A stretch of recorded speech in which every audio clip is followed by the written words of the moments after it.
Et si je vous disais qu'Ansu Fati n'a jamais réellement échoué? C'est simplement le club qu'il considérait comme sa maison, qui a fini par abandonner.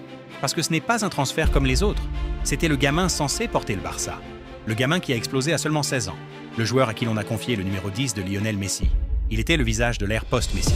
Mais aujourd'hui, c'est officiellement terminé. Monaco serait prêt à lever l'option d'achat d'Ansu Fati pour 11 millions d'euros. Et pourtant, il y a un détail très révélateur. Barcelone a inclus une clause à la revente. Et ce montant paraît presque irréel quand on se rappelle qu'à une époque, Ansu Fati semblait tout simplement inestimable. Mais ensuite, la pression est arrivée.